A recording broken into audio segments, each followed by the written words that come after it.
హల్లెలూయా.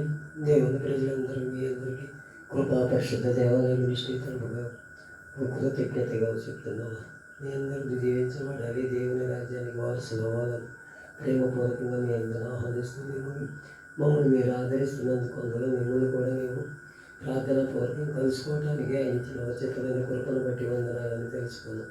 అందరం కూడా ఒకరి వరకు మన ఎచ్చటి వారము ఎక్కడి వారం అయినా సరే ఒకరి ప్రేమను బట్టి ఒకరి దర్శనాన్ని బట్టి మనం అందరం కలుసుకుని ఈ రకంగా మనం వాక్యాన్ని చేయటానికి పరిశుద్ధాత్మ దేవుడు మనకి రేపటి కలగజేసి మనందరినీ కూడా ఆయనతో నడిపించాలని మనం అందరం ప్రార్థనాపూర్వకం ఈరోజు ఒక వాక్యాన్ని చూపించి ముందుకు వెళ్దాం. అపోస్తలుల కార్యము 2వ అధ్యాయము 38వ వచనాన్ని నేను చదువుతాను. అందరూ కూడా బైబిల్ ఉంటే తీసి చదవటానికి ఇష్టపడండి. అపోస్తలుల కార్యము 2వ అధ్యాయము 38వ వచనాన్ని చదువు. పేతురు మీరు మారు మనసు పొంది పాప క్షమాపణ నిమిత్తం ప్రతిపాడు యేసుక్రీస్తు నామమున బాప్తిసం పొందుడి, అప్పుడు మీరు పరిశుద్ధాత్మను వరము పొందుదురు అని అంటున్నాడు. ఇక్కడ మనం ఎలా ఉన్నారంటే పరిశుద్ధాత్మను పొందుకోవాలంట. పరిశుద్ధాత్మను మనం పొందుకుంటే నిత్య రాజ్యానికి వారసులు అవుతావు అంటున్నాడు. నువ్వు ఈ ఆత్మ పొందుకున్నావు. ఈ రాత్రికాల సమయంలో దేవుడు నీతో నాతో మాట్లాడుతున్నమాట.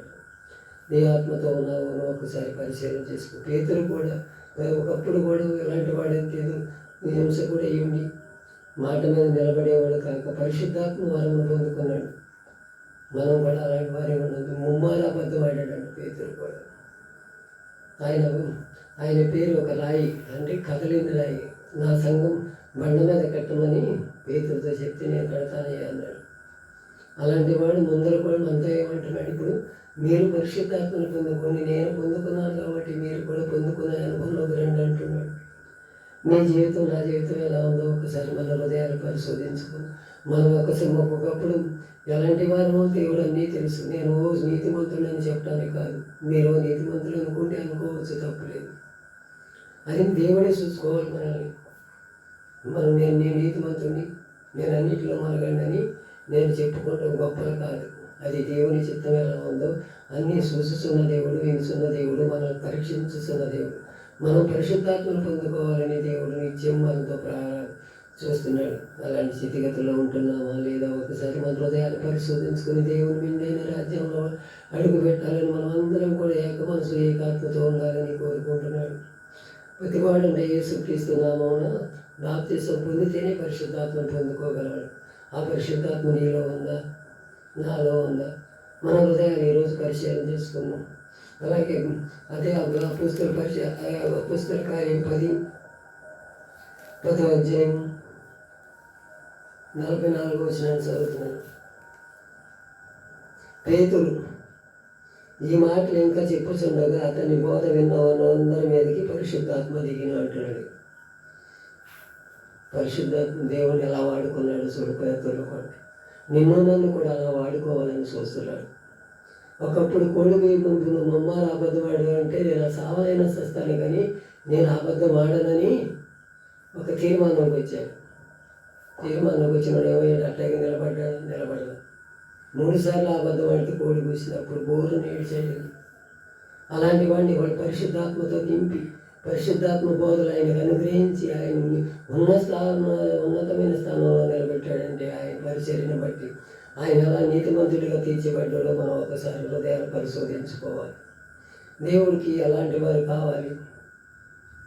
అందరూ పాపం చేసి దేవుడు ఇచ్చే బహుమానం పొందలేక దేవుడు మహిమను పొందలేని వారికి దేవుడు అనుగ్రహించే కృపేనంటది పరిశుద్ధాత్మ.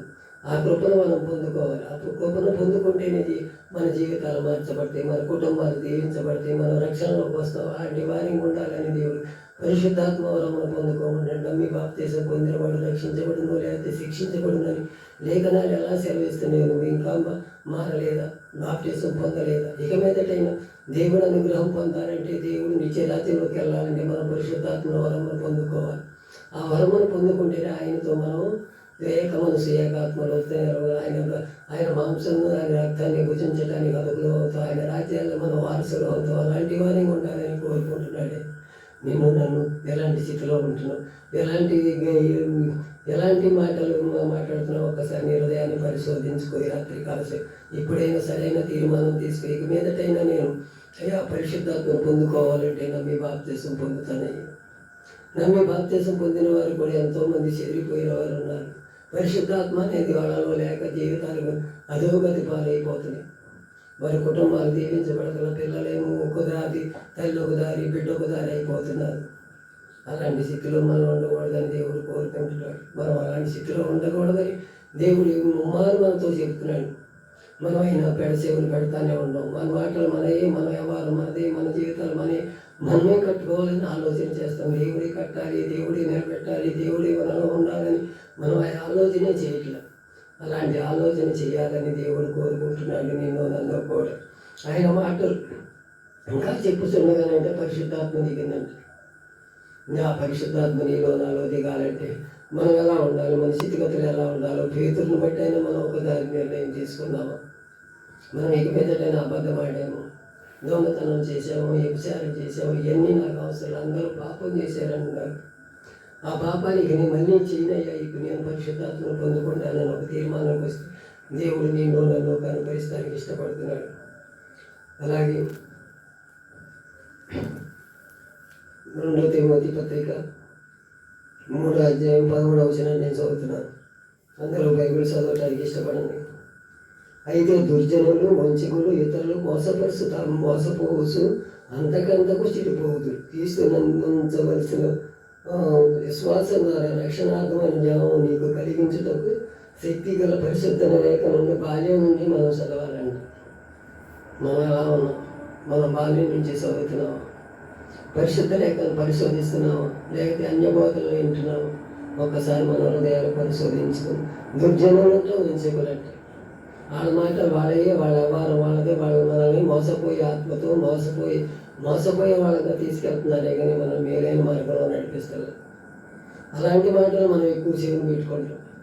మంచి ఇరుకు మార్గం నడవండి అని ఎన్నిసార్లు చెప్పినా మనం ఆ మార్గాన్ని నడవట్లేదు. మనం విశాల మార్గం కావాలి, ఆయా మార్గంలోనే నడవాలని కోరుకుంటున్నాం తప్ప ఇరుకు మార్గంలో అసలు మనం నడవట్లేదు. మనం దుర్జనుల మాటలే ఉంటాను, వంచికల మాటలే ఉంటాను, సాతాను మాటలే మనలో ఉంటున్నాయి అని దేవుడు మనల్ని ఒకసారి మనం హృదయాలు పరిశోధించుకోమని అంటున్నాడు. నేను నీతిమంతుడిని, నేను తెల్లబట్టలు వేసుకున్నాను, నేను నిధి అనుకుంటున్నానేమో, అది కాదు దేవుని చిత్తం. ఆయన మనల్ని పిలవాలి. ఇతను నా హృదయానుసారి దావీదు అన్నట్టు. మోషేను నా ఇళ్ళంతటిలో నమ్మకమైన వాడు అన్నట్టు ఆయన అన్నాడు. నేను నా ఇంటి వారు యెహోవాను సేవించదని యెహోషువతో చెప్పినట్టు నీతో నాతో చెప్పాలి. అలాంటి వారిగా ఉన్నారు మన పైన పితరులు. అలాంటి వారి బాటలో నడుద్దాం. తిమోతి పత్రికలు చెప్పబడింది. అయితే దుర్జనులు, వంచకులు, ఇతరులు మోసపరుస్తాము, మోసపోసు అంతకంతకు చేరిపోతాడు. క్రీస్తునేసు ఉన్న వారికి ఏ శ్రమ ఉండదని లేఖనాలు పరిశోధిస్తున్నాయి. మనం ఒకసారి మన హృదయాలు పరిశోధించుకొని నమ్మి బాప్తిసం పొంది రక్షణ మార్గంలో నడుద్దాం. పరిశుద్ధాత్మని వరమని పొందుకుందాం. అలాంటి జీవితాన్ని మనకు అనుగ్రహించాలని దేవుడు నిన్ను నన్ను కూడా ప్రేరేపణ చేస్తున్నాడు. 1 పేతురు పత్రిక 3:21 చదువుతున్నా నేను. దానికి సాదృశ్యమైన బాప్తిసం ఇప్పుడు మిమ్మల్ని రక్షించుతున్నది. అదేదనగా శరీర మరణం తీసివేయటకు కాదు కానీ యేసుక్రీస్తు పునరుద్ధానము దేవుని విషయమై నిర్మలమైన మనసాక్షినిచ్చి ప్రత్యుత్తరమే. ఆయన పరలోక మీద దూతల అధికారుల మీద శక్తుల మీద అధికారం పొందినవాడే దేవుడు కురిపాస మీద కూర్చున్నాడంట. మనం పాపాలు చేశాం కదా, బాప్తిసం పొందితే సరిపోతలే, మన దేవుడు క్షమిస్తాడే. ఇక మీద మనం పాపం చేయకూడదని ఆలోచనలో ఉంటామే తప్ప మరి చేస్తూనే ఉంటాం. అది దేవుని చిత్తం కాదు కదా. శరీర విషయంలో శరీరానికి అప్పు చెప్పాలి, ఆత్మ విషయంలో ఆత్మకి అప్పు చెప్పాలి. నువ్వు పరిశుద్ధాత్మను పొందుకున్నావా?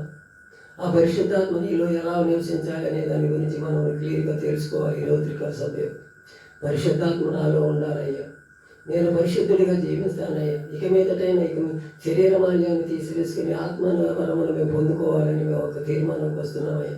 అలాంటి తీర్మానం మా అందరికీ దయచేయమని మనం అందరం అడుగుతామా దేవుడు ఉచితంగా ఇచ్చింది ఉచితంగా పొందుకోవాలి. నీ బిడ్డలకు నీ కుటుంబానికి అంతటిని మేలుకరంగా జీవించాలంటే నువ్వు పరిశుద్ధాత్మన వరమును పొందుకో. నువ్వు కాక నీ బిడ్డలు కూడా మారు మనసు పొందాలి, రక్షణలో దేవుని ఎదుట నింపబడాలి.